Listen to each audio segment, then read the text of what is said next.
अगर आप शहर या शहर के आसपास कहीं प्लाट खरीद रहे हों तो कृपया सावधान हो जाइए, क्योंकि कहीं भू कारोबारियाँ आपके साथ धोखा तो नहीं कर रहे हैं। मामला ये है कि टोंक जिले मुख्यालय से महज 4 किलोमीटर की दूरी धोलाखेड़ा रोड पर कुछ भू कारोबारी वक्फ की ज़मीन पर कब्जा कर प्लाट काट रहे हैं। जिला प्रशासन एवं वक्फ बोर्ड की उदासीनता के चलते प्रॉपर्टी व्यवसायी शहर की भोली भाली जनता को ठगने का काम कर रहे हैं। जी, देखिए, नाम बताइए पहले तो अपना। मतीन मिर्ज़ा, सदर जिला वक्फ टोंक। ये किस तरह की कार्रवाई है आज? क्या दरअसल हमें ये पता चला था कि इधर भी हमारी धोलाखेड़ा क्षेत्र में जो है 113.16 बिस्वा 113.16 बीघा ज़मीन जो है वक्फ की है हमारी मुख्तलिफ अलग अलग खातों में। तो पता चला था कि 515 और 516 में जो है कॉलोनी काटी जा रही है। ये ज़मीन दरअसल क्या था कि धारा 19 में काश्तकार के नाम लग गई थी। फिर गवर्नमेंट का एक सर्कुलर आया कि जो ज़मीनें मंदिर माफ़ी की हैं, दरगाहों की हैं और महिलाओं की हैं, वो धारा 19 में नहीं लगेंगी। इस तरह के हमारे 119 प्रकरण सन 82 में हमने बनाकर जिला कलेक्टर महोदय को दे दिए थे कि साहब इनका इंदराज दुरुस्त किया जाए। अब ये क्योंकि प्रकरण चल रहे हैं, इस बीच काश्तकार ने इस पर यह कॉलोनी काटने की कोशिश करी है। तो जब तक कि ये प्रकरण चल रहे, किसी प्रकार की कोई कॉलोनी कट नहीं सकती।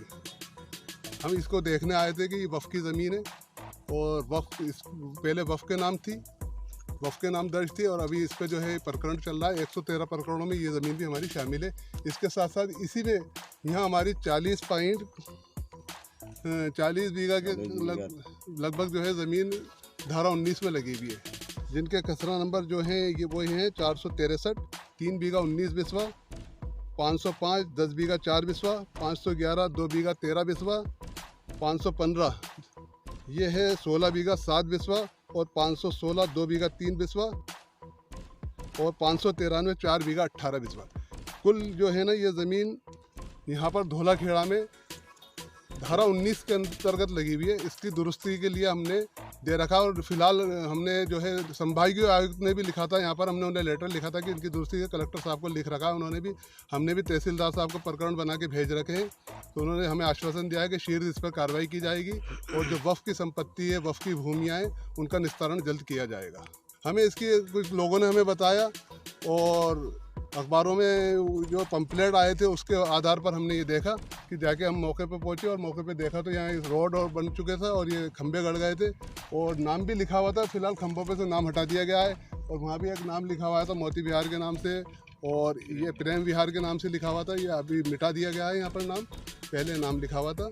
तो हम उस जानकारी के तहत इस भूमि को देखने आए थे कहीं, क्योंकि वक्फ का नुकसान होगा लाखों रुपये का, तो इसे रोका जाना ज़रूरी है। इसके लिए हमने कलेक्टर साहब को भी लेटर लिखे हैं, और जो है नगर परिषद में भी दिखाया, और नगर परिषद ने ये निवेदन किया है कि इसको जो है 90 न की जाए जब तक कि ये प्रकरण चल रहे हैं, क्योंकि ये वक्फ की भूमि है, इसका निस्तारण होने वाला है। जानकारी के अनुसार धोलाखेड़ा में सड़क किनारे वक्फ बोर्ड की ज़मीन है। इस ज़मीन के पीछे भू कारोबारियों ने ज़मीन औने पौने दामों में खरीद कर विभिन्न साइज़ के अलग अलग ब्लॉक बनाकर काफ़ी महंगे दामों में प्लाट बेचने का कार्य शुरू कर रखा है। मुख्य बात यह है कि जिस ज़मीन पर इन भू कारोबारियों द्वारा प्लाट बेचे जा रहे हैं, उस ज़मीन पर जाने के लिए कोई रास्ता नहीं है। ऐसे में भू कारोबारियों ने अपने राजनीतिक रुखसतों के बल पर सड़क किनारे व बोर्ड की खाली पड़ी बेशकिस्मती ज़मीन पर अतिक्रमण कर अपनी ज़मीन तक पहुंचने के लिए रास्ता बना दिया। अब प्लाट खरीदने वालों को क्या पता कि जहां वे प्लाट खरीद रहे हैं वह जाने के लिए वह बोर्ड की ज़मीन पर अतिक्रमण कर रास्ता बनाया गया है। ये बात भू कारोबारियों द्वारा प्लाट खरीदने वाले ग्राहकों को पूरी तरह छिपाई जा रही है। इन भू कारोबारियों द्वारा भोली भाली जनता को अपने शिकंजे में फंसाने के लिए मासिक आसान किस्तों के साथ इनामी योजना के तहत मोटरसाइकिलों एवं कारों का उपहार देने के प्रलोभन भी दिए जा रहे हैं, जिससे कि भोली भाली जनता की बेवकूफ़ बनाया जा सके। भू कारोबारियों द्वारा प्लाट खरीदने वालों को अंधेरे में रखकर एक तरह से जनता के गाढ़े खून पसीने की कमाई को ठगने का कार्य किया जा रहा है। उनको ज़मीन की हकीकत से रूबरू नहीं कराया जा रहा, जिस ज़मीन पर प्लाट काटे जा रहे हैं उस ज़मीन पर पहुंचने के लिए जो रास्ता दिया गया है वो कारोबारियों को डर है कि ग्राहकों को यदि सही बात बता दी गई तो उनके प्लाट नहीं बिक सकेंगे। जिला प्रशासन और वक्फ बोर्ड को चाहिए कि यदि समय रहते वक्फ बोर्ड की ज़मीन पर दिए गए अतिक्रमण को भू कारोबारियों से मुक्त नहीं कराया गया तो इनके द्वारा भोली भाली जनता को गाढ़े खून पसीने की कमाई को ठिकाने लगा दिया जाएगा।